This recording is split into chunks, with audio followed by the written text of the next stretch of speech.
Hello, how you doing? Before you get started, don't forget to check out our Insta, Facebook, and Twitter at BOAFcast, BOAFcast, and Booked on a Feeling. All right, happy listening. Goodbye. Can you hear me? I mean, yeah, but like... Well, I mean, can you hear me? Computer? Can you hear me? Computer? I'm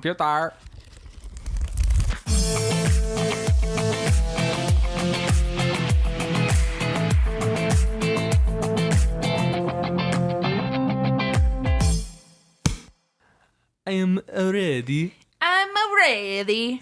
You got to do like the hand thing. The hand, the Italian the hand. Italian hand. Okay. Hello, Cobi. Hello, Cory. It's nice to see your beautiful face again. Nice to see you too. I'm trying out this new voice. I'm really hoping that it goes well with the listeners. Wait, what new voice? That's how you always talk. Fuck you. That is not how I sound. No, I'm just kidding. I sound like a prepubescent boy, and I'm proud of it. Hi, listeners. How you doing Hello. today? Hope you're doing okay. We're doing great. So Send us an email if you're not. Yes, please send us all the emails, all the tweets, all the instas, just everything. Just give it all to us. I want to say something mad inappropriate. Yeah, don't say anything inappropriate. Okay. But I consent, just so y'all know. It's mad inappropriate. Don't say it. That's bothering me. Okay, I'm not gonna say it. Okay, hold on. Move on. All right, no. Say it. I'll cut it out. Say it.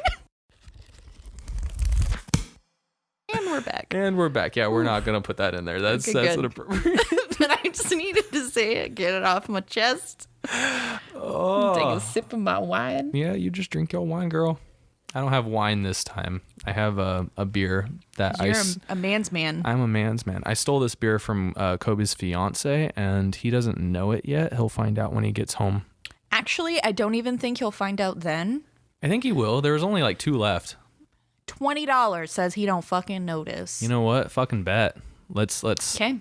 Spit shake Nobody on it. say anything to him. Listeners, don't say nothing. Don't say a goddamn thing. Okay. By the time this episode comes out, I doubt. I bet it'll be like the time. I bet it'll months. be. I bet it will have been the time that he actually figures it out. You know what? When he, we'll keep y'all updated. Yeah, we'll keep you updated on Twitter or something. Yeah, we'll put something out there. Okay. Oh man. All right. Oof. Yes. And there will be new beer in the fridge, and nobody will be the wiser. Nobody will be the wiser. No. Okay. All right. So, Cobi. Yas. Sweet precious Cobi. Yas. So this is Booked on a Feeling, everybody. Welcome back. If you listened to our first episode and you liked it, I really hope that you subscribed and rated us and left a comment or some feedback, because that is how we are going to grow, and we want to grow. We want to be like trees and leaf somewhere. I don't know where we're leafing. We're leafing somewhere. Are you leafing somewhere? I want to say something inappropriate again. Okay. Moving on. We want to be growers, not showers. Oh yeah. We'll keep that one in. I'm full of dick jokes today. Don't ask me why. It's Monday. Better to be full of the jokes than the actual thing, right? No. True story. Okay. Let's start with some icebreakers. Icebreakers. You want to go first? You want me to? I went first last time, so you go first. So it's me? Mm-hmm. Okay, I'll go first. Okay. All right, so this is actually in keeping with our subject today. Off the top of your head, what unsolved, keyword unsolved, true crime do you think you could potentially obsess over? Like rabbit hole style. Fucking all of them. No. Off the top of your head, like what comes to mind that you think like would just like drive you nuts and you John Bonet.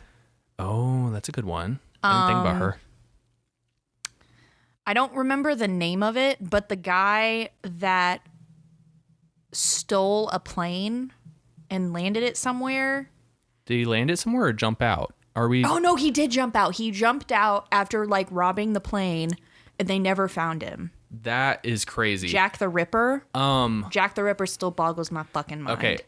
Cool. Sorry. No, that's cool. We'll return to Jack the Ripper later. I will say that. No, that's not my story. But anyway, yeah. Have you ever seen the movie Without a Paddle? No. No? What is that? It has Matthew Lillard, the guy who is famous for playing Shaggy. It also has, Raggy? Ruh-roh. It also has Seth Green in it and Dax Shepard. And like they're three friends who their buddy dies and he leaves like a treasure map to find DB Cooper. DB Cooper, that's the guy's name. The guy who jumped out of the plane. Oh, yeah, but it's not his real name though. No, I know. I don't think so. But they go but looking for him. Yeah. Mm-hmm. That was a good movie. I will have to look into that. I actually very much liked it. But yeah, there are a lot of unsolved mysteries that I can go down a rabbit hole in. JonBenet being probably... See, the Black Dahlia for me, like that's a big one too. Because she's like cut up so surgically and then... I was on the Black Dahlia. I read everything about the Black Dahlia. She's the one that they found like her entrails were like tucked underneath her or something, right? Yeah. Like, yeah. Mm-hmm. I really liked what American Horror Story did with that. Yes. I loved that. Oh, yes. That's what put that show on the map. I know. All of those like true crime horror stories that I included. I love that shit. That's the shit that I love. That's before it got too crazy. That was before they... See, I still think my mind Asylum, with the second season. The second season was the best, though. It was so the best, good. but it was the most confusing. No, after that, I could not. I don't know. I lost it somewhere between Coven and Freak Show, I think. I loved Freak Show. I didn't even finish Coven, actually. Yeah, I know. And I've seen only bits and pieces of literally all the other seasons. Cult was scary though. Because it's too close to home. It's way too close to fucking home. It literally included like clips of Trump being elected. Yeah. Like that's fucking insane. The And world we live in is fucking insane. Anyway, aside from our political agenda, let's go to my icebreaker. No, I have to answer my question. You haven't answered your question? No. Okay, answer your own question. So my own, the answer to my own question, probably Bryce Laspisa. I would say he's the one who like was driving home from his college dorm room, and I don't know if you remember that his story has been covered like by a bunch of different podcasts. Was that the one where they found his car with all of his stuff in it and he literally vanished without a trace? Yes. And they dragged to the lake and he wasn't there. But he he was like driving and like 2 hours later he was still like only a couple miles down the road. Like he didn't. Yeah. And the guy from the auto shop was like trying to help the parents. Yeah. Yeah, I remember reading about that. That story, for some reason, just listening to it, I'm just like, Jesus. But I mean, there's so much. I don't know. All right, you go.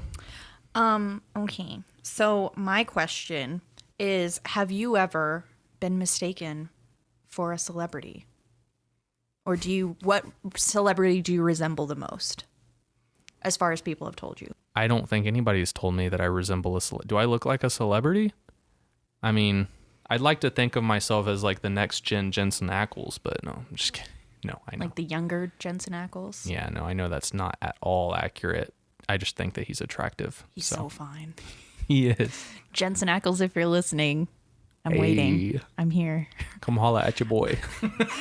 Come holla. Slide into my DMs, boy. See, now it's my turn to almost say something inappropriate. I don't know. I bet you if you shaved the beard, I think you'd look like Nathan Fillion. Maybe. I don't know. I just don't think I resemble anybody that I am aware of. So, yeah. I don't know. Well, that's uneventful. I was really hoping that I got a better answer. Sorry. Well, my answer. Yes. So lay it on me. I'm a nerd. Don't know if you've Very noticed. much. Oh yes, I love it about you. It's probably one of your redeeming traits. It's what I thought. So I used to go to a lot of It's the only reason I Comic-Cons. tolerate you. I used to go to a lot of Comic-Cons when I lived in Denver, and I got mistaken for Jewel Stady, whatever. She's in Firefly. She plays like the mechanic or something. I've never seen the show. Tried watching the show. It's boring as hell. Oh, no. But everyone tells me... Retract that right now. Nope, we have no retraction. There are a bunch of people who are going to be very upset with you. I don't care. You just said you're a nerd, and then you say you don't like Firefly. You're like probably the only nerd out there who doesn't. I couldn't get on it. Actually, I think you've shown me a picture of her, I and get y'all mistaken for do her a look lot. a lot alike. She also plays a doctor in Stargate Atlantis, which is my favorite Stargate. Man, she's all about those sci-fi shows, isn't she? Yes. Yes. It's okay. There's nothing wrong with that. So, okay. Okay. Well, shall we flip the coin? Flip the coin. Yes, let's flip the coin. Now, the coin has a picture of our faces on Cobi on one side. Oh, and she's already flipping. Okay. No, I'm not. I had to click on it. Okay. Do you want the Cory or Cobi side? I'll take the Cobi side this time. Let's mix it up. Let's flip it. Let's flip the script on this. Ha!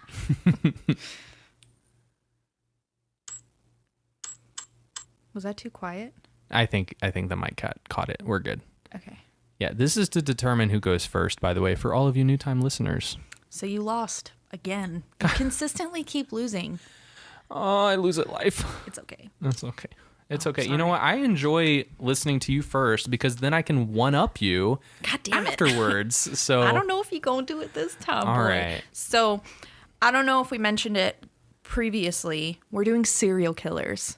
And let me tell you fucking excited. How fucking pumped I've been for this episode for weeks. I am. Let me just explain my interest just real quick. I really enjoy the psychology behind serial killers. I really like to know like the whys, how the things got so bad in their lives that it took them to murdering people and to cutting them up, eating their brains, trying to create sex robots, peeling their skin and making lampshades. That's the shit that boggles my mind. I want to know why. Yeah. I never find out why because it doesn't really make sense. Yeah, I mean, but I love Criminal Minds. I have to fall asleep to Criminal Minds. It's the only thing that I can fall asleep to if I have the TV on. Don't know if that makes me sound crazy or not, but we're all a little crazy. So anyway, long story short, I know about so many serial killers.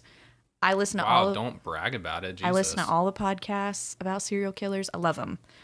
So I was very excited when I found a serial killer that I had never heard about before. Oh shit. If you haven't heard about this person, I probably haven't either then. It's one that I still really don't know what happened because it's so weird, but is it recent or was it like No. I know. This was like in the 60s, 70s. Oh, okay. Well, okay. Like the height of the serial killer era. Yeah. Got you. But yeah, so the title of my book is called Seattle's Forgotten Serial Killer, Gary Gene Grant. Triple G. By Cloyd Steiger. What's up, 3Gs? I know, right? So about Cloyd Steiger, he retired in 2016 after 36 years with the Seattle Police Department. For 22 years of his service, he worked as a homicide detective and investigated several notorious and high-profile murders.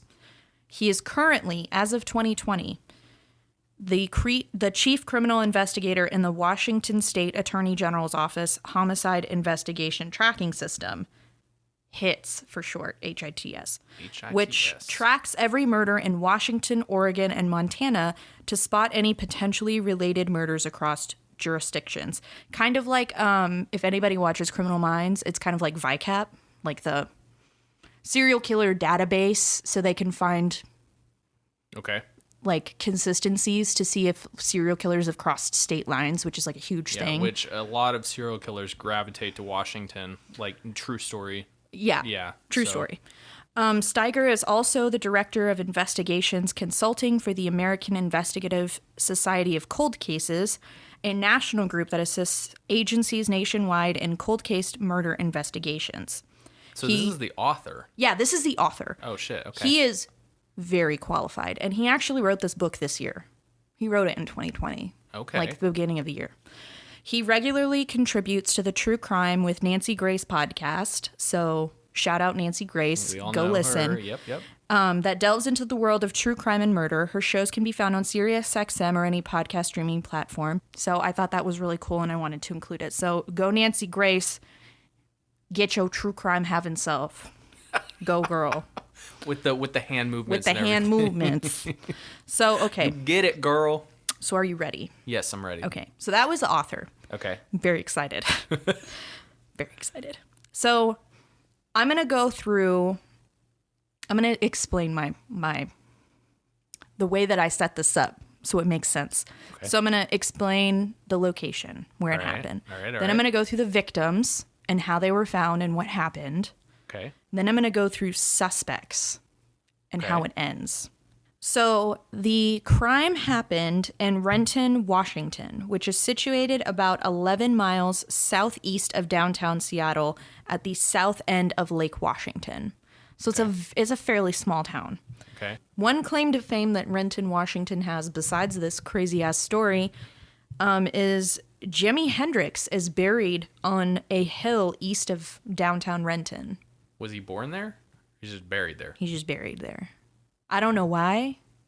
It didn't explain. So, let's go through the victims. On Tuesday, December 16th, 1969, the body of Carol Adele Erickson was found in the brush along the Cedar River.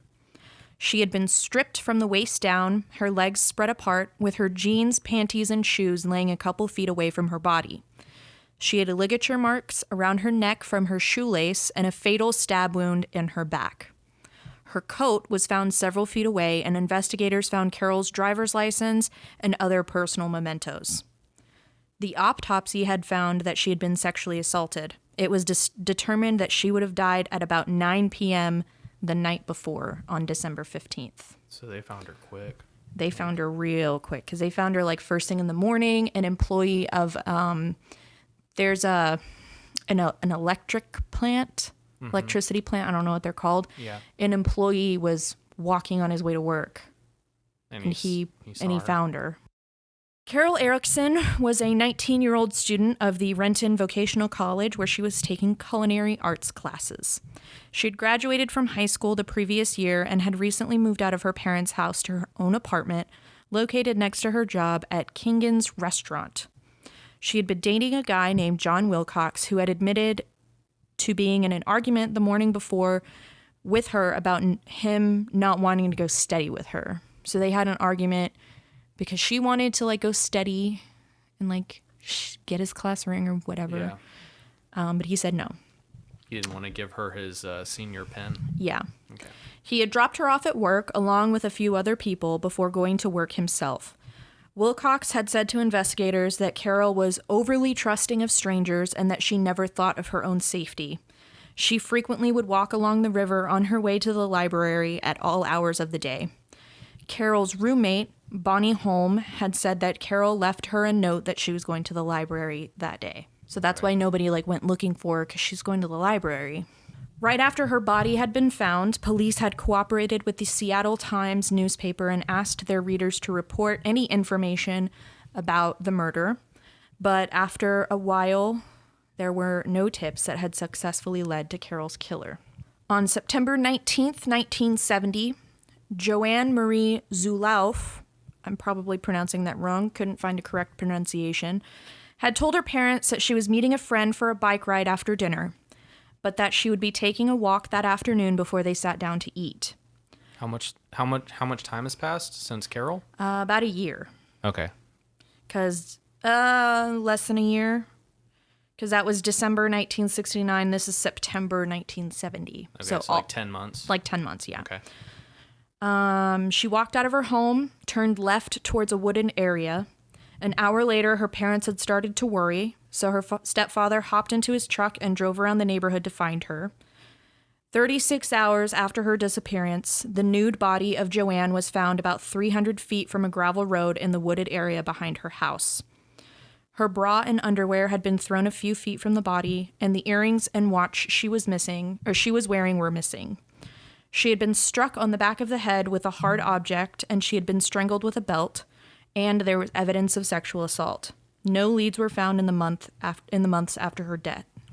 She was only 300 feet away from her house? Yeah. Joanne was a 17-year-old student at Renton Vocational College. She lived with her mother, stepfather, and brother outside of Renton city limits in King County. Can't fucking talk. On Tuesday, April 20th, 1971. Okay. This is gonna really fuck with you, so I'm gonna give a little warning. It's gonna be real sad for a sec. I mean, it's already kind of been sad for the last 2 minutes. It's gonna get real sad for a sec. Okay. On Tuesday, April 20th, 1971, the mothers of Bradley Lyons and Scott Andrews had seen their 6-year-old sons outside playing at about 11 a.m. and walking towards a wooded area behind the neighborhood. At about 5 p.m., the parents started to become worried when neither of their boys had come back from playing. While they tended to play for long periods of time, they always came home before dark. Approximately 72 hours later, the bodies of both boys were found in a swampy area behind an apartment complex. They were found mostly nude with just their heads showing from underneath dirt, ferns, and brush because the killer was trying to hide the bodies. Mm-hmm. Bradley Lyons had been strangled with a Venetian blind, and Scott Andrews was lying face down, his underwear around his ankles, and stab wounds on his chest and neck. A group of volunteers later found a hunting knife in the brush not far from the crime scene. Were they? So I'm assuming his underwear was down at his ankles, so they were sexually assaulted as well. Yes. Is that? So And those. how old were they? 6. They were both 6. Jesus Christ. Okay. So let's go through the suspects. So those were all the victims. Those were for the 4 victims. Okay. And this was from December 1969 to April of 1971. So this is a 2-year-ish time span. Mm-hmm. So Calvin Durham. He was a criminal with a long rap sheet who had been seen in the area around the time of Joanne's disappearance. He had been dishonorably discharged from the United States Air Force in 1950 and had been arrested several times after that for minor offenses in Kelso, Longview, and Spokane, Washington. He broke out of jail in Kelso, was found and arrested, then sent to McNeil Island Penitentiary. His ex-wife had said that Durham had shown up to take his son, Rick, for a few days to Port Angeles. He was dismissed as a suspect after Durham had raped a young woman in Forks, Washington, and had driven back to Renton on September 20th, which was outside the time frame of Joanne's murder. That man better watch out. Edward Cullen's gonna come and get him. Come get his ass. Get him. Forks. But side note, he did get convicted of that murder. I think he's still serving jail time. Which murder? Not the murder, of the rape. Okay. Yeah. Good. No, he deserves to be in jail. Yeah, of justice course. was served for that guy. This next guy, it don't make a lot of sense. Okay. Just stay with me. You're going to have a lot of questions. On Tuesday, April 20th, 1971, the same day that Bradley and Scott were found, the 2 boys, John Arthur Chance walked into the ER of Valley General Hospital and asked to be admitted because he, quote, felt like he was no good. He had started to ramble about being a con man and identifying with the Manson family, as well as expressing that he wanted to hurt children. He was later admitted that evening for psychiatric care. After being questioned by police, Chance admitted to killing 2 boys in the woods. While he had admitted to knowing about the murder of the 2 boys, he had told officials that he didn't believe that he could do such a thing. So he had admitted to it. But then he recanted. But then he didn't recant it. He just said that he thinks he did it, but he doesn't think that he actually has it in him. Did he have any blackouts or any? No. No. So he fully remembered his actions. He just. Yeah. Okay. He had a lot of problems. Okay. Chance told doctors that he was born in Atlanta, Georgia, and was raised in Colorado, California, and Washington. He went to Portland University for 2 years and then transferred to Columbia in New York City, where he received his BA. He told the psychiatrist that he had always suffered from schizophrenia and had been treated with more than 30 electric shock treatments at various hospitals. He had been married to a woman, but that lasted for about a year and had a son out of wedlock. He taught at and this is all stuff that he told the psychiatrist. Like, none of this was actually confirmed. Okay. He taught at a Washington school for 1 year. He was terminated after giving a high grade to an African-American girl for a paper that was considered pornographic. What? Yep. He said that he was in the Army Reserves during the Korean War and had been activated for 1 year but never left the United States, and that he was medically discharged and lived off of his partial pension. During his interviews with psychiatrists, Chance had started to become extremely restless and was concerned that he was constipated due to lack of exercise while incarcerated. Chance had started to relate to a time when he was, quote, looking into astrology, and that someone had mentioned to him that he was the son of Saturn, and he believed that he was born on one of Saturn's rings. Boy, it gets even better. Just wait. This is all shit that he told psychiatrists. None of this is proven. He just started spewing this shit to police and to the psychs at the hospital. Okay. After walking in asking to be admitted. He said that he had met Jesus Christ in Tillicum, Washington, and that he was 6 feet tall, has a beard, and led a group called Jesus's People. Chance had attempted to join this group, but was told that he was, quote, too full of the devil and was rejected.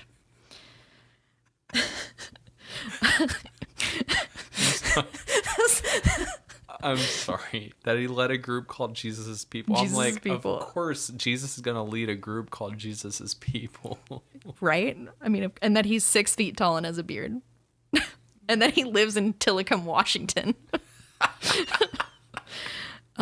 He said that he believed he was the Washington governor at the time, Dan Evans, because he believed he was the Washington governor, Dan Evans. He told the police this. This suspect, yes, thought that he was Dan Evans. Knowing that his name was John Arthur Chance said, I think I'm Dan Evans, governor of the state of Washington, because people stared at him when he walked down the street. He said that he must be People only stare at governors. They don't stare at anybody else. He said that he must be half man, half woman because he was being kept in the women's side of jail. That God talked to him frequently and that he had always wanted to be Jewish. Okay. On April 29th, 1971, John Chance was formally charged with 2 counts of first-degree murder for the deaths of Bradley Lyons and Scott Andrews. He was charged. Okay. Gary Gene Grant. 3 Gs. Triple G. 3G. Finally comes into play. Gary Gene Grant, a 20-year-old Navy veteran. The hunting knife found near the bodies of the 2 little boys traced back to 20-year-old Gary Grant. He was only 20? Yeah. He had quickly confessed to the murder of the boys, but after some more interviewing, had also confessed to the murders of Carol Erickson and Joanne Zulauf. He couldn't pin down specific dates of the murders and claimed that he blacked out, so he couldn't confidently say that he had undressed his victims. Okay. But wait, there's more. So, this is the prosecution. It starts to make sense, I promise. After interviews had ended, both Chance and Grant had gotten time with their attorneys. However, the police captain had bugged the interview rooms and severely lessened the chances of a conviction because no one had known about the bugs until later. On May 10th, 1971, the charges against John Chance were dropped, and Gary Grant was charged with first-degree murder of Carol Erickson, Joanne Zulauf, Bradley Lyons, and Scott Andrews. Sherry Kramer, an acquaintance of Gary Grant, had received a watch from Gary at a party on September 26th. When she asked where he got it from, he said that it was, quote, second-hand. On Wednesday, August 25th, which, if you remember, Joanne's earrings and watch were missing. Yep. On Wednesday, August 25th, 1971, Gary Gene Grant was convicted of all 4 counts of first-degree murder and was sentenced to the maximum sentence of 20 years for each count to run consecutively. So, a little behind the thing. Nadia Fazani, a Canadian author of Through the Eyes of Serial Killers, Interviews with 7 Murderers, published in 2015, printed letters exchanged between her and Grant. Okay. He still claimed that he didn't remember the murders and that he had trouble remembering parts of the questioning and trial. Grant had said that therapy had unlocked a lot of memories and feelings from his childhood. He said that seeing the women walked by him ignited a rage created by years and years of pain, fear, frustration, anger, and lust from his childhood memories of his mother. Boy, that don't excuse shit. That don't excuse shit. The unknown girls had become his mother and every girl who had ever laughed at him or made fun of him. Both of the women's murders had happened after an unpleasant experience with his mother. Grant described the murders of Bradley and Scott, saying that, quote, they became every boy who ever humiliated me. So literally he was just taking... 6-year-olds. He was just taking out his rage on 4 completely innocent, undeserving people. Please tell me he got the death penalty. Please. Or he got murdered in prison like Jeffrey Dahmer. Something. Tell me. I'm getting there. Okay. So this is the end. I'm wrapping it all up in a pretty little bow. Okay.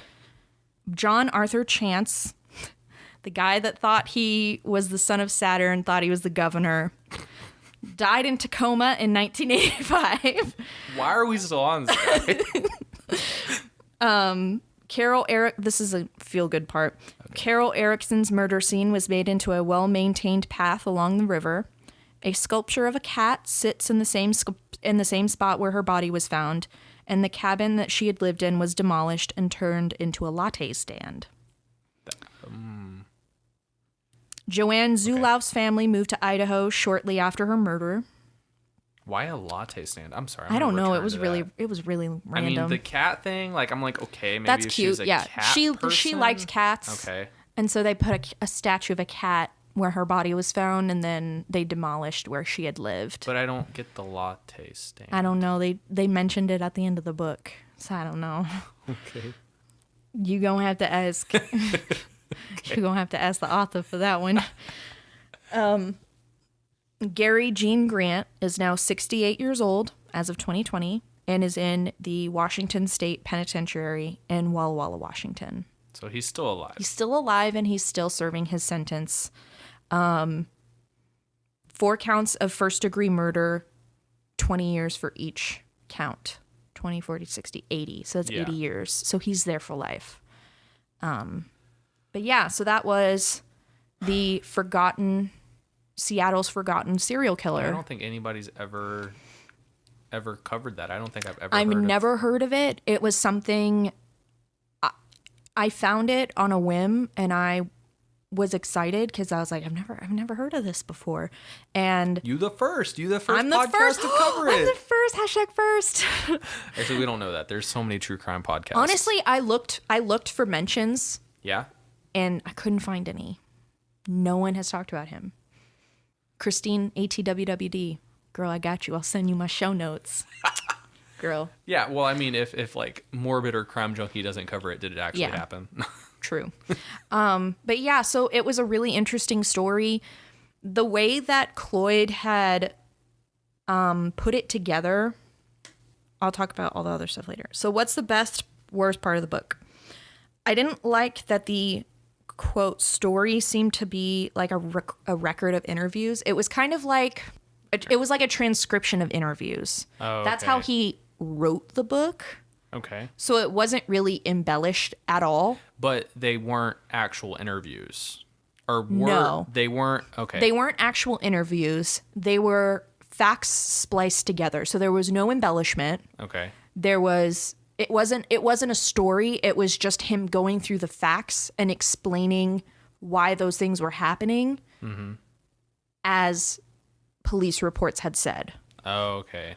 Which I both didn't like but also appreciated. It depends. It depends, on the author, and then it just depends on like the story. Like World War Z does a great job of basically just making a whole novel out of interviews. Yeah. Which I loved. And the movie's good too, but it's nothing like the book. Yeah. So I both really liked that, but it was very dry. So if you're really not into this kind of thing, that kind of writing, storytelling, it's going to be really difficult for you to get through. But I really did like, so at the very end, Mr. Steiger goes through and analyzes everything, which I really appreciated. I thought it was really cool seeing it from the eyes of a murder investigator, a homicide detective, somebody whose profession, he's gotten degrees in this. Yeah, and I thought that was really cool. like in his feet, is he one of the people who was there at the scene? Like, he was one of the people involved. He wasn't there. He was involved. Okay. But he wasn't there. But he didn't have his feet on the ground, like. No, he wasn't like walking the scene or anything. Oh, okay. Most of those people are dead. So yeah, of course. Oh, duh, I didn't even think about that. Yeah. Okay. Yeah. Got you. What did I learn? Or well, I'm about to see. Okay. So I said if you're interested in knowing about lesser known serial killers, this book is definitely a must read. But you need to keep in mind that this is very dry. It's factual and it's very nonfiction. I personally enjoyed learning about a serial killer story that I hadn't known about. And I kind of feel like we always hear about the incredibly like strange and crazy types of killers. Yeah, the ones that make like the, of course, all the headlines. Those are the ones who, So I really thought it was quite tame compared to all those other ones. Like, it's still incredibly sad. Only 4 victims. It's still incredibly awful. I'm not downplaying or minimizing like how awful this story is, or like what happened to those families and those people. But it was really interesting to kind of see like a lesser known killer, like somebody that isn't an Ed Gein or a John Wayne Gacy, somebody that's not like overtly insane and has done crazy shit. Like, it's just a guy that, in all sense of the definition, is a serial killer because he killed more than three people. Yeah. That's what defines a serial killer. I don't think Ed Gein isn't a serial killer. He was just a grave robber. He ended up killing women. Mm-hmm. Are you sure? Yes, because he got tired of going to the grave sites. He said that and the flesh not being fresh. He said it was easier to work with freshly dead flesh, so he started killing women. See, I didn't know that. Yeah. But wow. But yeah, so I very much would recommend this book. It was really good. I really enjoyed it. It's very sad. Yeah. But yeah.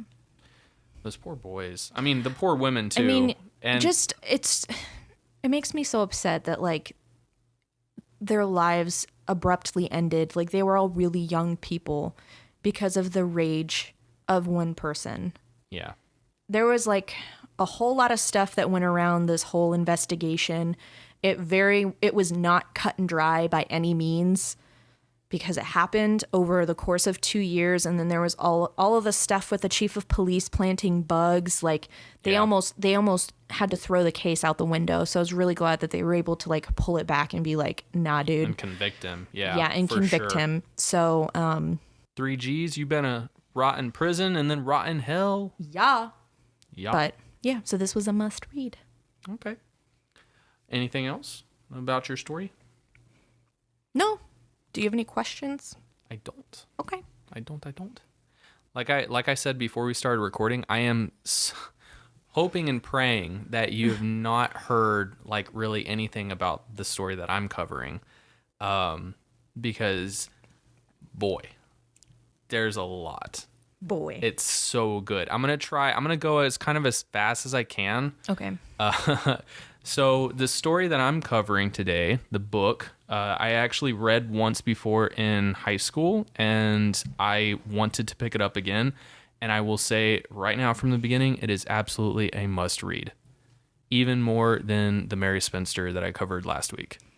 Like, it's so good. It's a nonfiction. It is by Eric Larson, and it's called The Devil in the White City: Murder, Magic, and Madness at the Fair That Changed America.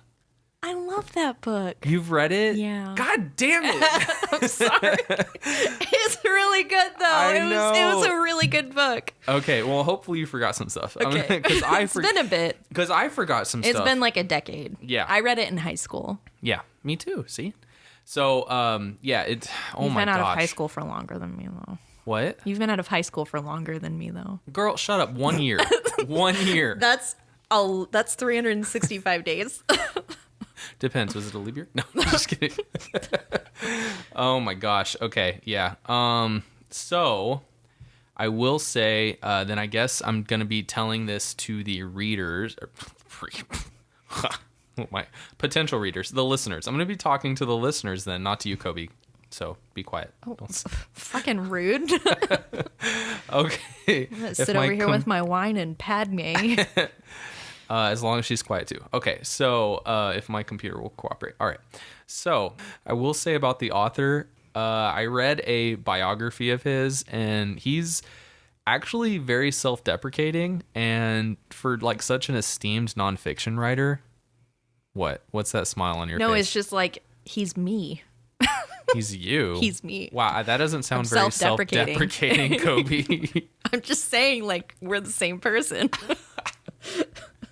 Self-deprecating and obsessed with true crime. Oh my gosh. So he was born in January in 1954 in Brooklyn. He grew up wanting to be a cartoonist, but he also didn't always play by the rules. And if his biography is accurate, because like it read like it was, he didn't take shit from anybody on a professional level. Yeah, he was a rebel without a cause. Okay, moving on. That was a book joke. He worked. It sounded like a James Dean joke. It was a James Dean joke, Yes. and a book joke. Okay, so he worked for the Wall Street Journal and the Times. He also submitted work for the New Yorker. He went to University of Pennsylvania, and he also got a master's in journalism from Columbia University.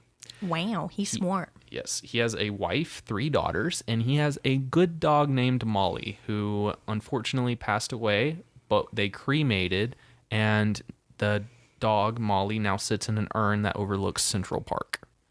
And they like to think that Molly is spending all of her ghost time in the park. R.I.P. Molly. I know. I just love it because at the bottom of his biography, there's a picture of her. That's so cute. There's a picture of her, and it Dog says, dad for the win. I know, and it says, a good dog, Molly. It's so cute. So, that really warms my black heart.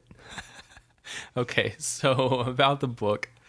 Let's start off. Let's meet the players. So, if you don't already know, The Devil in the White City is about the first documented serial killer of America named H.H. Holmes, and it is also about the Chicago World Fair of 1893. And it is 2 stories that are intertwined, which is why it's so fascinating to me, because the way the author worked it is just like honestly glorious. Well, and the whole, sorry, can I interject? No, of course. The whole story of H.H. Holmes is so interesting because it's really the first intimately documented investigation that we have. Yeah. Because obviously there's been serial killers since the beginning of time. Of course. That's everybody's always killed. But this one, everyone, there are so many different police reports. There are witness accounts. There were different people that interacted with H.H. Holmes that talked about it. There are people that interact with him, yes, but he is a bit of an enigma. He is an enigma. He makes my skin crawl. That is just how he is, so just deceptive and just, I can't even think of the word. It's kind of like the way I feel about Ted Bundy, because so many people were like, oh my God, this guy's so handsome. Yes. And all that stuff. And he's so charismatic and well liked. Yes. When he was hiding people in the floorboard of his Volkswagen and was killing and raping girls for decades. Yes. So it's one of those things where you're just like, ugh. Like get the heebie-jeebies. This freaking H.H. Holmes takes it a step further than Ted Bundy. Yeah. Has a whole apartment block. Yup. That he builds a fucking murder castle on right next to the fucking fairgrounds. It's insane. So, and you're just like, bruh, how the fuck did no one notice? I know. Oh my God. Miss the dungeon next to the fairgrounds. They were too busy watching out for Mrs. O'Leary's cows. That's true. All right. Those cows, though. So besides H.H. Holmes, there is his assistant, Benjamin Peitzel. There's also Daniel Burnham, who is an architect, and he is the director of works for the Chicago World Fair. His partner, John Root, Frank Millet, who becomes the director of functions. I actually, while I was writing these notes, I forgot what his original purpose was, but he does become the director of functions. And then Frederick Olmsted, who is the director of landscape architecture, which at the time was kind of like an unknown art. And then also Mayor Carter Harrison and Patrick Prendergast, who is an Irish immigrant. Like, so the story, of course, is about two different occurrences that are happening simultaneously, and Holmes is feeding off of the Chicago World Fair, but of course the other people have no idea that he exists. Yeah. So the prologue starts with Burnham, and he's aboard the Olympic, and he is trying to get a hold of his dear friend and colleague from the fair. So this is in the future, Frank Millet, who is one of the only other surviving architects and is one of the founders of the World Fair, and he's actually aboard the Titanic. Yeah, fun at fact. The time. Isn't the Olympic the sister of the Titanic? Mm-hmm. Yes, it is. And there's a conspiracy theory that they got switched. which is why when the Titanic went down and Frank Millet unfortunately passed away, he died. Aboard the Titanic? Aboard the Titanic. Oh my God. Yeah. I didn't know that. And the Olympic was actually on its way to intercept the Titanic when the boat builder, who was one of the few male passengers to survive the Titanic, Bruce Ismay, actually had the Olympic turn away from the Titanic scene because he didn't want the survivors to see a boat that looked just like it coming at them to save them. Because, like, PTSD. Exactly. Which at the time didn't exist, but yes, it was still a thing. Yes. So he was all worried about image, pretty much. So another boat intercepted. Yeah. So at this time in its history, Chicago was seeing more young women coming by train, looking for work in the city. It was definitely a time where, of course, women were looking to get away from, Little House on the Prairie and wanting to make a name for themselves and see the big city. Death by a variety of means was rampant. In the first half of 1892, there were 800 violent deaths. At least, I think at least 4 a day.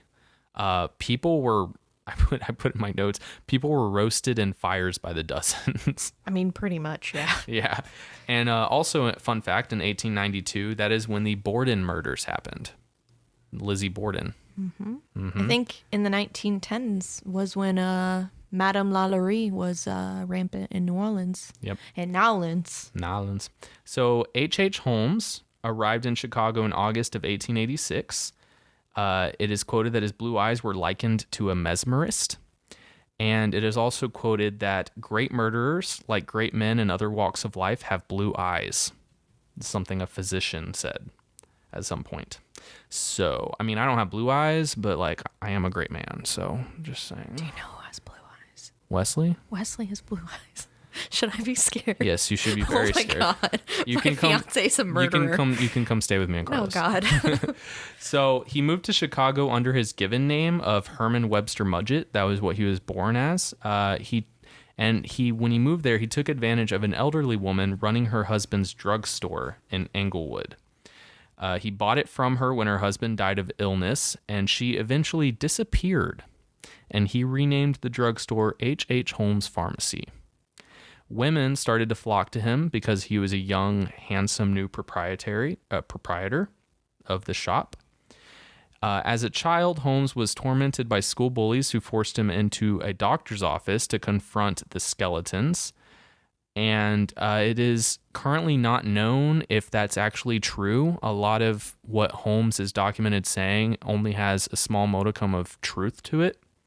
So we don't know if childhood bullies actually forced him to look at the articulated skeletons, and that's how his fascination with skeletons formed, or if he went in himself, Yeah. He began his medical profession at the age of 19, and he went to medical school at the University of Vermont in Burlington. Now, he convinced his first wife, The Clara. coat factory? What? The coat factory? Shut up. Okay. He convinced his first wife, Clara, to elope and then abandoned her sometime before his move to Chicago. Fuck. Yeah. What a dick. I know, move. right? This guy just Like, hey, you want to go get married? Psych. Psych. Yeah. He transferred to a medical school in Ann Arbor, Michigan, and graduated in 1884. Him and an associate had a cadaver scheme to fake the death of life insurance policyholders, and people started disappearing in his wake as he traveled across the country. So essentially, with his life insurance scheme, he would fake the death of people, and then he would be written in as the benefactor, and he would claim the insurance money. But his partner or associate would not actually be dead, and they would just... split the money. Exactly. So he essentially helped people fake their deaths. It was all, he didn't help them, he convinced them to fake their deaths. Yeah. But as I said, people also started disappearing. Like, yeah. Holmes consistently got work at drugstores, and in one particular case in Philadelphia, he poisoned a boy before promptly leaving the city. He changed his name from Mudgett to Holmes in 1886. I'm glad, because Mudgett is a terrible last name.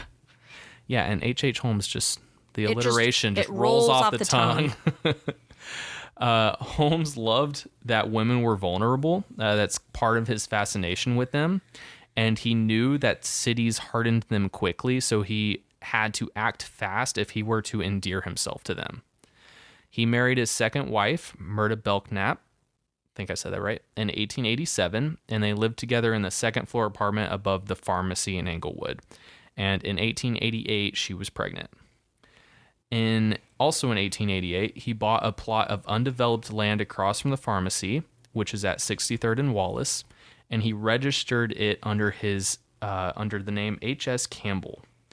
His vision were that shops and businesses on the bottom floor would attract female employees, and then apartments on the second and third floor with an office on the second would be where people would stay, like an apartment.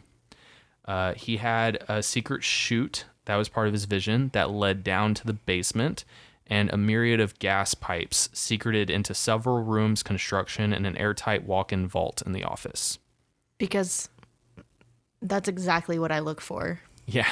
In an apartment building. So, this is called the Murder Castle. Construction of the Murder Castle was practically finished by 1890, and part of Holmes' kind of his inspiration were the Whitechapel murders, which is Jack the Ripper. Mm-hmm. Which a lot of conspiracy theorists have said that Jack the Ripper and H.H. Holmes are actually the same person. Personally, I don't buy it. I don't either, because the MO is completely different. The MO is completely different, and then I think I read an article once where they compared the dates of the murders. Yeah. And he was still in the United States. He was in the U.S. I don't think he ever actually left the U.S. Yeah, and they didn't have planes, so it was by ship, and that took months. Yeah. So he definitely he was inspired by Jack the Ripper, but not the same person. To anybody who thinks that they are the same person, you're entitled to your own opinion, but you're wrong. And tell them how you really feel. So the Murder Castle is quoted to be a betrayal of everything architects hold dear. Now, Holmes was a grifter and a swindler through and through. So I don't know, Cobi, if you knew this, but basically throughout the construction of the Murder Castle, he would hire contractors and builders and then say he was displeased with their work halfway through construction and fire them, and then hire different workers. So no one person or company knew what he was building. So that's how he was able to get away with the secret rooms, the trapdoors, the pipes, the vault, the chute to the basement. There were corridors that led nowhere. There were doors that opened into nothing. It was very much like a Winchester Mansion sort of shit. Like, it was crazy. I knew that he changed like contractors and construction workers for that exact reason.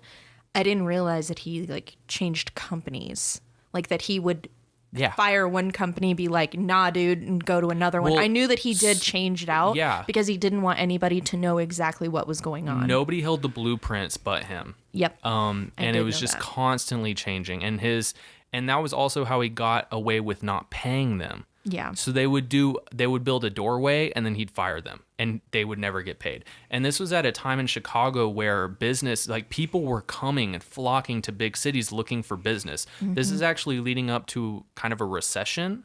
like an economic crisis of 1893, I think, which is at the same time that the fair's going on. Just, but people leading up to that were coming to Chicago, and he was able to hire people like that, like so simple.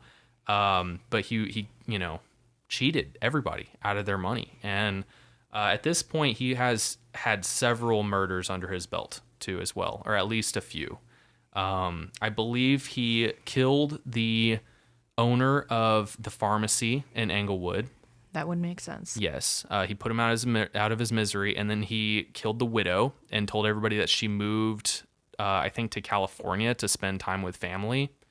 And I'm sure there's a couple others in there. At this point, though, he did not murder his first wife, Clara. He just abandoned her. And then I believe Myrta Belknap, she leaves him. I can't remember exactly what happened there. I'm so sorry. But she doesn't get murdered. But from this point on, all of the other women that he marries or has an intimate relationship with, from this point on, just warning the listeners, he courts. Thank you. He courts. They die from here on, pretty much. So let's jump to Chicago right now, while Holmes is setting up his little murder castle. Is Catherine Zeta-Jones there? Catherine Zeta-Jones. He had it coming. Daniel Burnham and John Root, his partner, they're architects. They actually designed the first skyscraper. And it was decided in 1890 that Chicago would hold the World Fair. It was up to a vote between Chicago and New York, and there was this bitter rivalry about it, and Chicago ended up winning. Chicago would hold the World Fair after Paris, which was in 1889, and they had held the, I don't know how to say this in French, so I apologize, but the Exposition Universelle, and at the center was the Eiffel Tower. Did you know that the Eiffel Tower is a product of the World Fair in Paris? I did not know it was a product of the World's Fair. I knew that it was created around that time. As like a sign of peace or like stability or some shit. It was absolutely a product of the World Fair.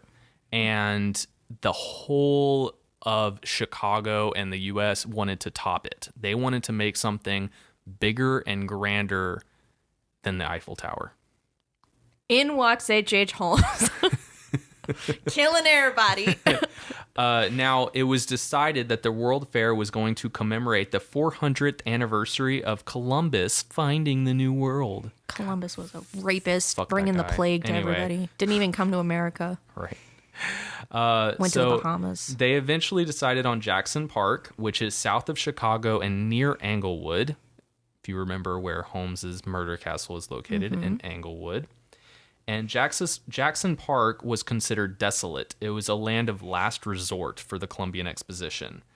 And they ended up choosing that location because it best suited the space that they needed and everything else. And I think it's on the lakefront. So they were able to use that land, but it was almost like it was very sandy. So it was very hard to support buildings on, they couldn't get bedrock, and it was essentially like a useless plot of land that they couldn't use anything else for, so they decided to put a fair there. Pretty much. Cool. Yeah.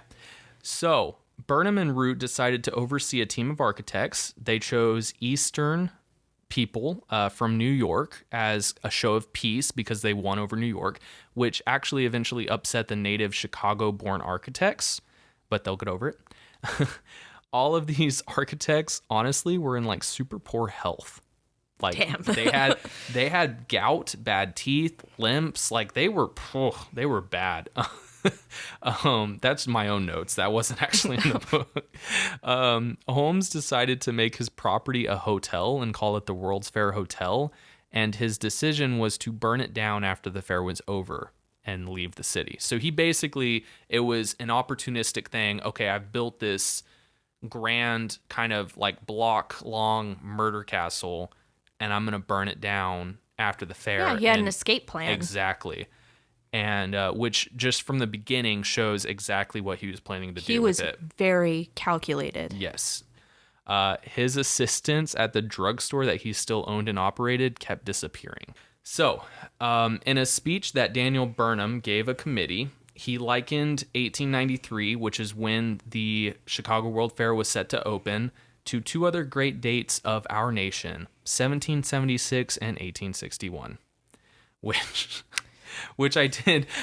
That's a little far-fetched. That's a little. I did in my face. I did like a little like the squinty eye face like on my notes because I'm like, those are both times of war. So, and also like the biggest turning points in history. Which is his point. He thought that the Chicago World Fair was going to be a big turning point for the nation, which to his credit is true.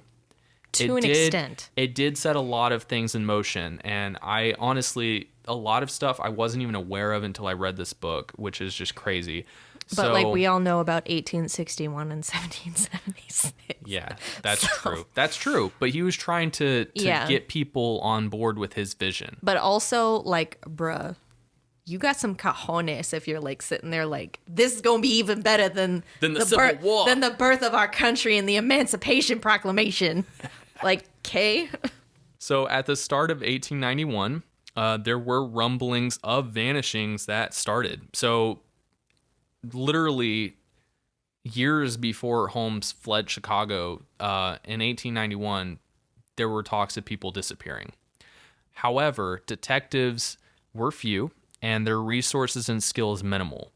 Class obscured their vision, so Polish girls, stockyard boys, Italian laborers, Negro women merited little effort.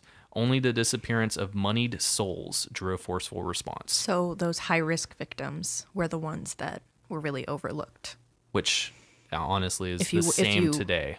Yeah. It's the same today. That's prostitutes and, like, kids from the street. Which is why serial killers... The thing about H.H. Holmes, though, is that he didn't go after prostitutes. No, he went after everybody. He didn't go. No, not really. I mean, he didn't went after. No, of course not. But he didn't. He focused his attention on young, like, ingenue. That's probably the wrong word, but young, females coming to the city who had family elsewhere. Like like they were separated from their family, so they were vulnerable in his mind. But at the same time, they had people who would worry about them. So he didn't look after the people who were destitute, who didn't have families. Like, but I think that was part of the game for him, was just being able to see get away with what he could get away with. Yeah. So, at this point, Julia and Ned Connor, a married couple with their daughter Pearl, moved into the apartments. Now, Holmes saw this as a challenge and broke up the marriage, only to lose interest in Julia pretty much immediately after her ex-husband Ned moved out. He's all about the chase.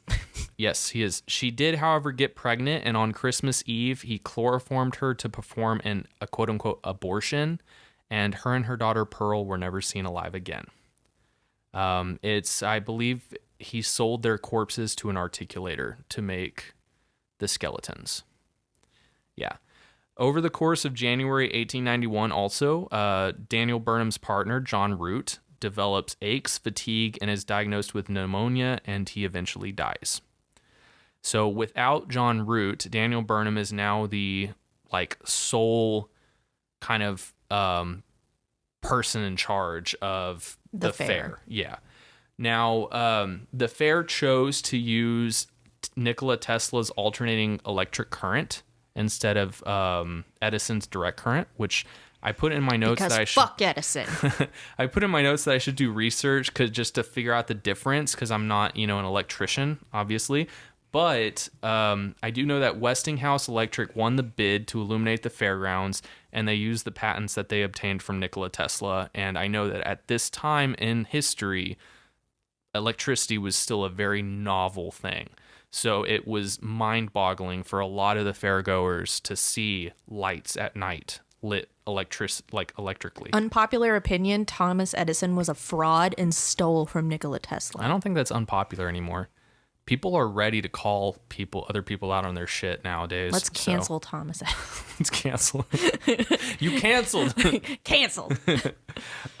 So to beat the Eiffel Tower, the fair committee, kept receiving outlandish ideas, and most of them included like just a bigger tower, or, you know, like a tower that had people travel all the way to the top with a lift or something, or like just basically bigger versions of the Eiffel. Yeah. And that wasn't good enough. They needed something that was unique and fresh. And in walks a man named Ferris. Bueller? Jesus Christ. I thought you were actually excited. God damn it. I mean, I know where you're going, but I mean... Yeah. So the Ferris wheel is now a staple in carnivals throughout the U.S. and maybe worldwide. And it was created specifically for the Chicago World Fair. And in it your was face, Paris. Keep your Eiffel Tower. and it was massive too. I believe the strut. Isn't it still like the biggest one in recorded history? So I have more news about the size of it. Let me actually. Well, no, I think the biggest Ferris wheel is in London now. It might be. I think the London one is bigger. So I do have some notes about the Ferris wheel. So it spun its first rotation in June of 1893, so after the park had been opened, and each car weighed 13 tons. Oh my God. There were 36 cars total, which was the equivalent to around 1 million pounds. Oh my goodness gracious. Yes. Also, like one of the struts that to hold the Ferris wheel up was at the time the single largest cast ever made. Damn. So, and I had its weight in here somewhere. Oh, and it weighed 142,000 pounds. Good God Almighty. The axle of Ferris Just wheel the is the axle. largest one-piece casting ever made and weighed at the time. Yeah. Good Lord, that's heavy. Yeah. So, so obviously, you know, they decided on the Ferris wheel. It got built. Yay them. Incredible. Also, somebody named Elias Disney was a carpenter who worked on the fair, and it is said that the stories he told his son Walt are what stop. Oh my God. I'm trying to be interested. You're the worst. Walt Disney, the inspiration obviously for Disneyland and Disney World, comes from the Chicago World Fair of 1893. There you go. Okay. Yay. So Moving pretty on. much the guy Burnham was right in saying that this would be a very important event, Oh, absolutely. but mostly for the entertainment sector. Oh, Not yeah. necessarily for like history, but like as far as like entertainment, Ferris wheel becoming a majorly popular occurrence around the world, and then, you know, Disney becoming a phenomenon. So do you want to hear some other things that came from the World Fair? Do we have time? Of course. Okay. They're in my I'm notes. honestly always down for a history I'm kind lesson. of going through the World Fair stuff so that I can just get straight into Holmes, The because murders. obviously that's, you know, the topic of this episode. So the first zipper, Cool. right? It's pretty cool. The first automatic dishwasher and fully automated kitchen. Thank God. Thank you, World's Fair. Juicy fruit gum. I love juicy fruit gum. I didn't know it That's Yeah. awesome. Cracker Jack. Did they have prizes back then? I think so, actually. That's legit. Yeah. Shredded wheat, which a lot of people at the time, they were like, this is like eating cardboard. And yet it was popular enough that it stuck around. I mean, So- it's still a thing, so people Yeah. must have liked it enough, at Man, least for the fiber. People like their cardboard. People like they fiber. Beer won like top 10 something at the fair. And it is called Pabst Blue Ribbon. So that's that beer. PBR. yeah, PBR. Look at that. The first moving sidewalk, which you've been like in an airport and like you Yeah, walk yeah, yeah. on the thing and it's basically like And like a conveyor belt, but it's a for people. Exactly. The first one It's ever. a people conveyor It's a belt. people conveyor belt. The first one ever was at the World Fair. Yeah. Huh. Yep. I did not know that. There were some novelty items as well. Didn't they have tacos for the first time? Actually, I don't know. I don't have that. Wasn't. Or in was the, that just from Kim Possible? I don't know. That wasn't in the book. So. That might have just been from Kim Possible. Okay. So. Sorry. Some novelty items. There was a map of the USA that was made out of pickles. a suspension bridge that was made It's out such of an American fucking thing. right. There was a suspension bridge made out of soap. There was the Statue of Liberty that was made out of a single block of salt. And So much sodium. this is my favorite. There was a full-scale knight on horseback that was made out of prunes. And I put in my note that I bet they were just shitting themselves when they saw that. Cory! So good at the puns. That's funny. So the fair also consumed about 3 times the amount of electricity as the whole of Chicago in the Damn. 6 months that it was open. Yeah. So, all right, let's move on a little bit. Let's talk a little bit more about Holmes. Oh, wait. Actually, I have more about the fair. Sorry. So the fair had an official director of color, and his name was William Prettyman. That's a great name. So it's like, I love that. I think probably I'm saying it wrong, but I just thought it was Prettyman? like Prettyman. Prettyman? Yeah, Prettyman.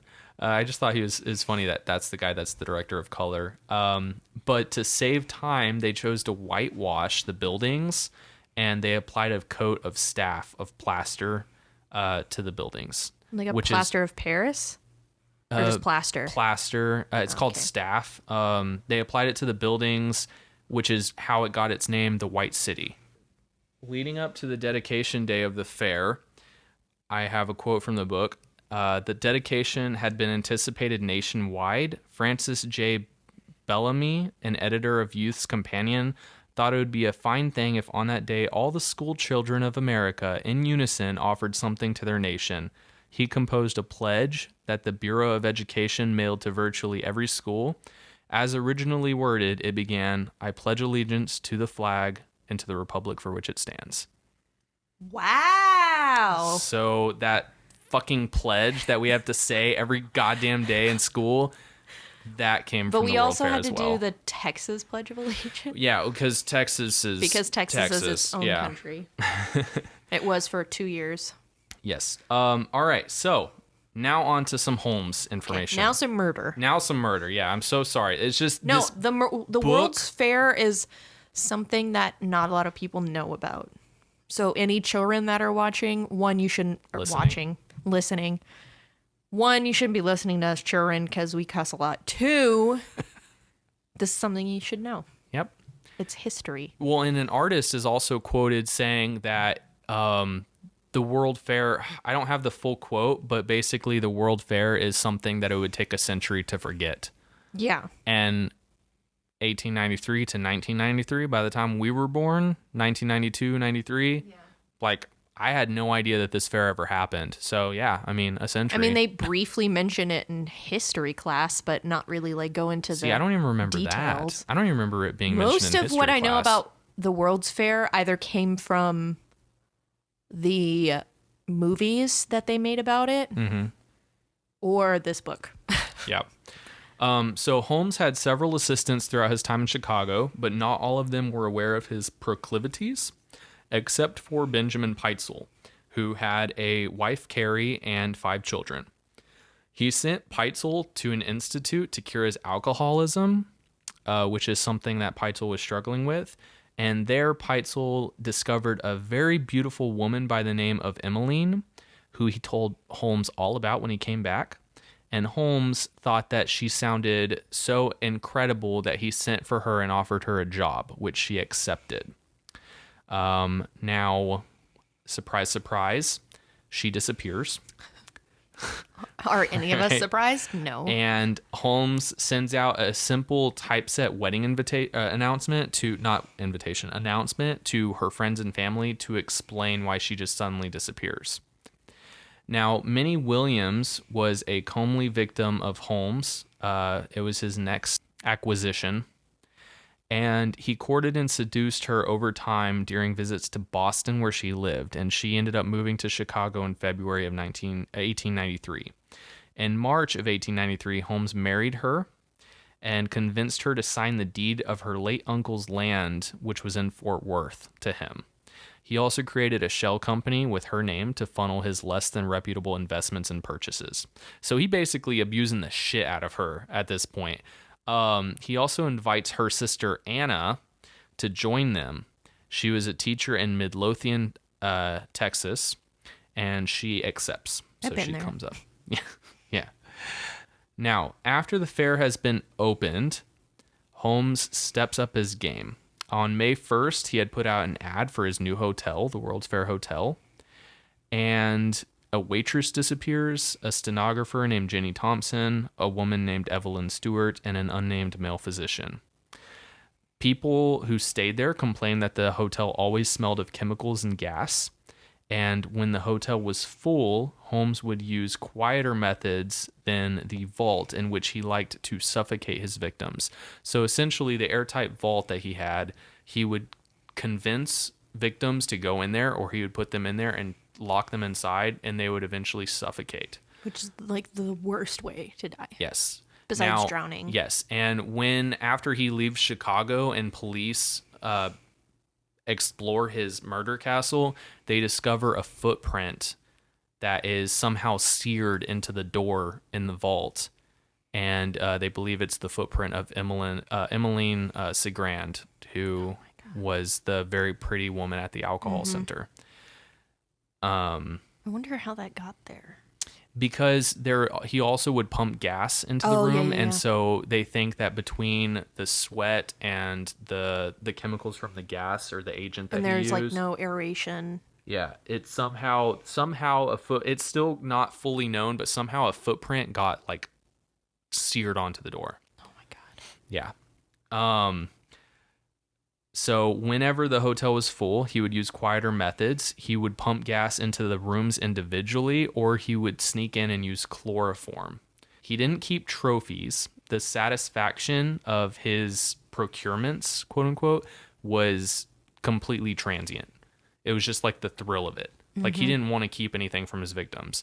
After he killed them, he would dump them down the chute into the basement or take them into the basement, where he would put them either in a furnace, an acid vat, or mounds of quicklime, which not particularly sure what quicklime is. I meant to look that up. It's like limestone, but it's ground up really finely like salt, because lime helps decompose a body. Yeah. So don't ask me how I know that. All right. So I sound really creepy this episode. I'm like knowing all about how people can get rid of bodies and shit. Yeah. So at this time, the fair is attracting a bunch of guests, and at this time, the Colombian Guard, which is basically the police force that patrolled the fair, made over 2,900 arrests in the 6-month span. They removed ex-convicts that they found, and they also, I put this in here because it was fascinating to me, they had to investigate finding 3 fetuses on the grounds. 3 fetuses. They found babies, like dead babies on the ground. What the fuck? 3 different times. And they had to investigate, like I don't even know. I read that and I was like, what the fuck? Like, I understand, like, throwing your feet at, well, that's gonna sound fucked up. I understand finding babies in, like, dumpsters at that time, or, like, in trash receptacles. But leaving it in the middle of a fucking fair. Yeah. Well, it was a big fair, but yeah. H.H. Holmes convinced Anna, who is Minnie's sister, to write home to Texas and tell her family that her sister Minnie, and Henry Gordon, which is the pseudonym that Holmes was using, were going to travel abroad. The next day, he gave her a tour of his hotel, locked her in his vault, and listened to her suffocate, which gave him a feeling of sexual release. Anna Williams had, prior to this, sent for her belongings in Texas, but of course, when they arrived at the local Wells Fargo in Chicago, no one came to claim them. Her sister Minnie was also killed, though the means is unclear. Damn. Yeah. A little after that, a lady named Georgiana Yoke, who was 23 years old, agrees to marry Holmes. And at the end of the fair, because now we're at the end of the fair, Holmes has decided that it is time to leave Chicago. He was growing wary of private investigators and people inquiring about his disappearing guests. He set fire to the top floor of his castle, but was unable to collect the insurance money, and the castle didn't actually burn. His creditors band together, and after meeting with Holmes, he fled to Fort Worth, where he planned to build a second castle, and he took his new wife, Georgiana, and Benjamin Peitzel with him. He also filed at this point a life insurance of $10,000 on Peitzel. Now, the fair is wrapping up, like I said, and Holmes is leaving Chicago. Patrick Prendergast, the Irish immigrant that I mentioned, shot and killed the mayor, Carter Harrison, right before the fair. So the closing ceremony got canceled. And at the closing ceremony, there was this whole extravagant thing with the Maria, Nina, and Pinta, whatever, and this whole big thing where Columbus was going to come to the shore and stab his sword into it. And Indians were going to, sorry, that's obviously not PC, but yeah. Yeah, we're going to cower before him and stuff like that. This whole big thing. And luckily it got canceled. But anyway, so the fair had drawn to an end, and on January 8th in 1894, and then later on July 5th, fires from arsonists and people protesting unfair labor and the economic downturn burnt the majority of the White City to the ground, and that was the end of it.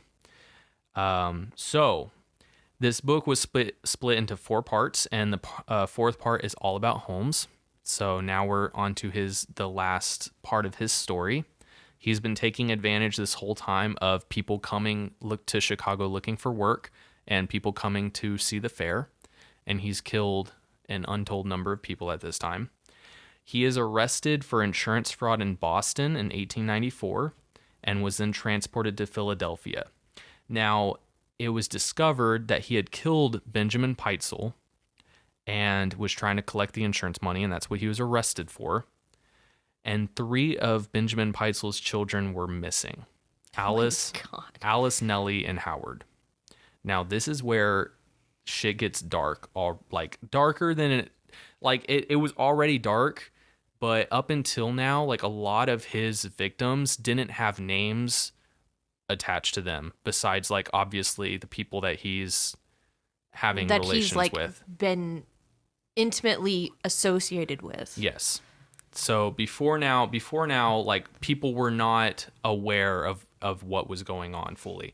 Now a detective, Frank Geyer, was tasked with finding the children and using letters that they found on Holmes's person that the children wrote but were never mailed. He followed the trail from Chicago throughout the country to where they ended up. He found out that Howard was murdered in Indianapolis, or at least that's what he believed, because in the letters, the 2 girls, Alice and Nellie, write, "Howard is no longer with us," after they leave Indianapolis. The detective eventually makes his way to Detroit, and while he's in Detroit canvassing hotels looking for Holmes's signature, he discovers that not only is Holmes traveling with these children, he's also traveling with Georgiana Yoke, his wife, separately, and Cory Peitzel and the other 2 remaining children also separately. So it is a whole game that Holmes is playing, moving 3 different parties without them knowing, and they're all staying blocks from each other in different hotels. That sounds exhausting and as hell. Yeah, and it's like this whole big shell game that he's playing, maneuvering pawns. Frank Geyer then travels to Toronto, where at a house that Holmes had rented, he discovers in the basement a shallow grave. And in the grave, he finds Alice and Nellie, the other 2 children, who were buried nude. Nellie was club-footed, and her feet were removed and were not found. Oh my God. So Holmes had removed her feet to avoid her being identified as easily. And he had buried the 2 children. Oh, God. It's discovered that he had locked them in a trunk, left for hours to do other stuff, to move his wife and to move Cory and the other 2 children, who he also planned on killing later but never got around to, and then came back and piped gas into the trunk to kill the kids. So they were locked in a trunk alive for throughout like the day. Oh my God. Yeah. After the children were discovered, Chicago PD went into the property in Englewood, the murder castle, and in the basement they found the vat of acid, the quicklime, a kiln, a dissection table with blood-covered instruments, and human bones throughout. And in August 19th, 1895, the castle burned down. People believe it was arson, but no arrests were made. Which this is kind of macabre, but I kind of wish that the castle hadn't been burned down. I wish that there were more details and pictures About like exactly what it looked like. Yeah, I mean Didn't he destroy the blueprints? I actually printed out some pictures for you of the fair, of what Holmes looked like, and of his murder castle, and kind of like a diagram of what the second floor looked like. But yeah, I mean, part of me is like it's so sad. So many people lost their lives in this property. It was basically just like a huge torture chamber, you know? And I would be fascinated, though, on like probably a pretty disturbing level for our listeners, to kind of see the inside of it and to see all of the, machinations of it, like just see how it operated. Yeah. Like I would be fascinated. Kind of like how you see Lizzie Borden's dad on the couch sort of deal. Like I don't want to see the dead bodies, but I want to see the rooms. Yeah, like Lizzie Borden's house is still up. People tour Madame it. Lalaurie. People take pictures lying like the freaking dad on the couch. Like I don't want to do that. Exactly. That's desecration. I don't want any bad juju. No. I want to see the rooms. I want to see the basement. I want to see I want to put myself kind of in there almost. You can go into Madame Laulaurie's attic torture chamber in New Orleans. We talked about American Horror Story and how, I mean, they filmed Coven they filmed parts of that in front of that house. Like it's crazy. That's the actual place in the show that actually exists. Yeah. So I understand you as to why you wish that it hadn't burned down. I get it. But I also get it from like a victimization standpoint, like especially at the time when at the time people were like, I don't want this kind of bad juju. Yeah, bad so let's talk about let's talk about a couple of other people we've mentioned. Ed Gein. Yep. The pot that he used to boil, skin in and stuff like that. His nipple belt, all that stuff still exists. It still exists. But then you talk about Jeffrey Dahmer, and I believe an activist group band together and bought all of Dahmer's stuff and destroyed it and buried it in unmarked places, so that exactly for that reason, so that people couldn't exploit because there are some fucked up people out there that just want to exploit that kind of stuff. Anyway, moving on. Holmes was convicted of the death of Ben Peitzel, and he was sentenced to hanging. Now, in his third biography or autobiography, because he wrote 3, he confessed to 27 murders, though the accuracy of that is questionable because some of the people he cited as having killed were still alive. Some people speculate that he killed up to 200 people. My guess, probably around 100. He was very prolific. Like, listeners, if you don't know about H.H. Holmes, Cory named the very few victims that we actually know of. We can put names to. He killed a whole bunch of people that just went missing that no one ever found. And at the time, at the time, people were dying left and right in Chicago. So it's very hard to put an actual number to it. Because it was such a big city at the time. I mean, it's still a big city, but comparative to the rest of the country. It was nicknamed the Black City. Yeah. So Holmes was hanged and buried in the Holy Cross Cemetery in Delaware County. His coffin was encased in 10 feet of cement, and there is no grave marker, so that his body may never be disturbed or desecrated. And that was per his request to his lawyers before he got hanged. So, because he probably didn't want to be articulated into a skeleton. Exactly. What he did to countless others, he didn't want done to him, which is just selfish as hell. It very, very much is. Not that I want to see a skeleton of H.H. Holmes, but like, you're that fucked up that you're just like, I don't want that to happen to me, but I'm going to do it to 100 other random people that I don't care about. Yeah. And Holmes has been quoted saying that he is the devil incarnate. And I have a couple quotes from the book, but one of them is that strange things began to happen that made Holmes' claims about being the devil seem almost plausible. Detective Geyer became seriously ill. The warden of Moyamensing prison committed suicide. That's the prison that he was staying at. The jury foreman was electrocuted in a freak accident. The priest who delivered Holmes' last rites was found dead on the grounds of his church in mysterious causes.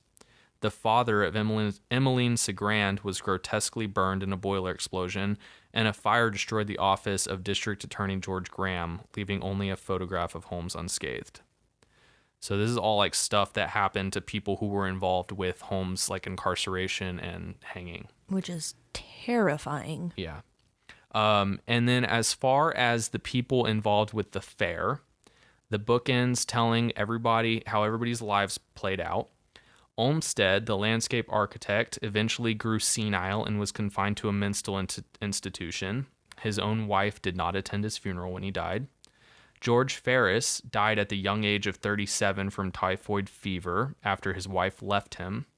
Frank Millet, as I said, died aboard the Titanic, and Burnham died later after living a life of redesigning some of America's biggest cities. So, fun facts there. A few extra facts. There's a board game coming out called Holmes, like the Murder Castle, and it's exactly like Betrayal on House on the Hill that we play. One of those tile games. So if you donate to our Patreon, you'll get to see us play that game, because I'm going to make Cory purchase it the moment that it comes out. I looked for it. I couldn't. I can. I you believe better I can pre-order it. Yeah, now. I think I can pre-order it. There's also Holmes's own autobiography called Confessions of a Serial Killer. I would not recommend reading it because it's probably all fabricated. I'd still want to read it though, just to like I read Mein Kampf, just to like a translated version of Mein Kampf, obviously, which is not nearly as good as the original German. Yeah. From what I've been told, I can't read German, but just because I want to get into their mind. That's how fucked up I am. But yeah, I'd probably read it. I'll probably read it once you leave. Yeah. And then there's also a Hulu show that is in development that is set to be executively produced by Leonardo DiCaprio and Martin Scorsese. Leo DiCap? Well, he bought the rights back in 2011. What is I think it it was 2011. Is it about H.H. Holmes or is it about the World's Fair? Both. It's the book. There is in development a show based on this book. And Leo, so excited. Leo, my boy, he bought the rights to make an adaptation of this book a few years ago. That's exciting. Yes. I'm totally down. Oh, I know. I'm like, I was freaking out. I put OMG, there is a board game, and then I put OMG, there's a Hulu show. So if you donate to our Patreon, maybe a year from now we'll be live streaming us watching it. You could see our reactions if we remember a year from now. Probably won't. It's okay. Either way, I won't watch it. So the best and worst part of the book, I would say that honestly, I loved the book. It was a good book when I read it. Yeah. The worst part is when Larson, the author, described the meals that they read, because I am not upper class, and boy, I cannot read French. I do not know. I at least put subtitles in, because I'm assuming that I'm probably gonna butcher this. Jesus, filet de boeuf. I'm not even gonna say. I think it's like beef fillet with mushrooms, I think is supposed to be, but I can't read that. CHAMPIGNON. Yeah. That's mushrooms. Yeah, that's what I thought. Because, champignon. Yeah, because championes is in... It's not championes, it's champignon. I know. Championes in Spanish is mushrooms. Yeah. That's why... It's called a romance language. This is why there's no romance in my life. Okay. I learned a lot from this book. So I'm not even going to get into it. I learned a lot. Yeah. So the character that I liked the best, actually, all of the characters had flaws because they were human, and you really got to see both sides of that. But I loved Detective Geyer at the end because he was integral in getting Holmes convicted, and he was very intuitive. He was able to follow Holmes his path. And he also described Holmes in probably the best way. He said that Holmes is greatly given to lying with a sort of florid ornamentation. All of his stories are decorated with flamboyant draperies intended by him to strengthen the plausibility of his statements. He has the ability of candor, becomes pathetic at times when pathos will serve him, often accompanied by a moistened eye, then turning quickly with a determined and forceful method of speech as if indignation or resolution has sprung out of tender memories that has touched his heart. So in other words, he's a lying fucking monster. Like he's just very manipulative. He's very manipulative. There's some truth to his lies, but he definitely keeps a lot of things to the vest. Yes. He's dead. Eric Larson's work, honestly, it fascinated me. This book fascinated me. He also has other books called In the Garden of Beasts, which is about Nazi Germany and the American ambassadors. There's also The Splendid and the Vile, which is a newer release that is based on Winston Churchill and the air raids in Great Britain. I love that stuff. And his first acclaimed work, Isaac Storm, was about the hurricane that destroyed Galveston in the 1990s. The book honestly read like fiction, and he was able to blend the stories so well that there was like a flare of intrigue, and honestly it made me question whether he was making it all up. Like it is so well written, it reads like fiction. It's so good, and he cites all his sources. So I absolutely would recommend this book 100%. So that's it. This was a good episode. Yeah, because I like how it's fucking long though. We're at 2 hours now. I like how we had your book, which was still nonfiction. It was still factual, but told in a fictional way. And then there was my book that was very dry, it was written by a detective, very to the point type of thing. Yeah. And then we both learned stuff because H.H. Holmes, while he is rumored to be the most prolific serial killer in American history. Yep. And, I think I've read that he's been called the grandfather of serial killers, if I'm not mistaken. The devious fucking bastards. Yeah. So, while, he is pretty famous, there's still not a lot of people that truly know his story or really understand like the time period and like the other events that were surrounding like his the rise. Reasons why. Yeah, his rise. He got away with so much because of the World Fair. Because there was something big going on, which really no other serial killers that we know of have done. Yeah. Like they didn't use other big things to cover up their murders. They just used creative ways to get rid of the bodies.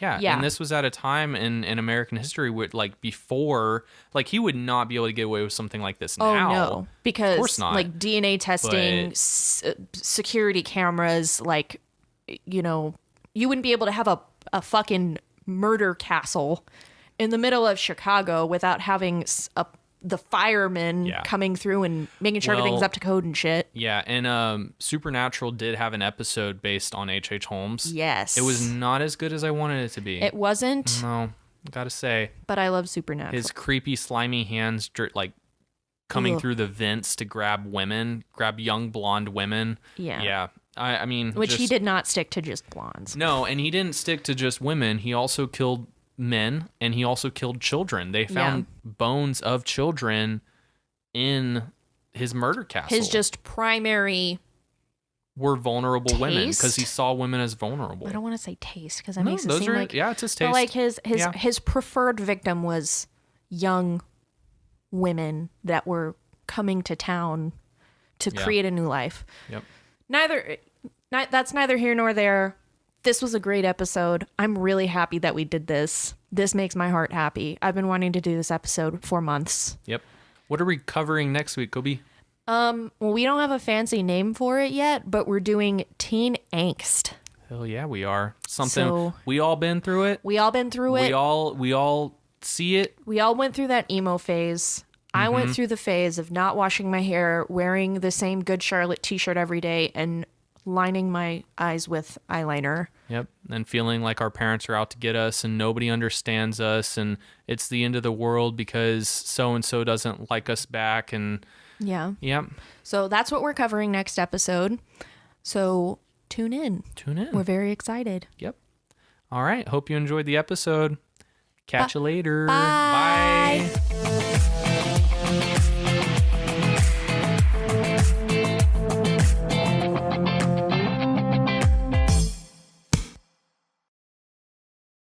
Wow, that was a great episode.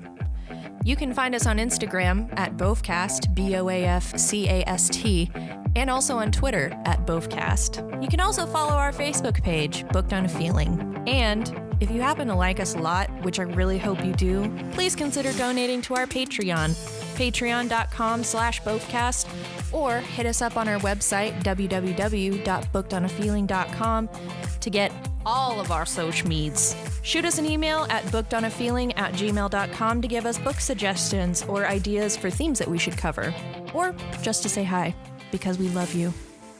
Okay, see you next time. Bye.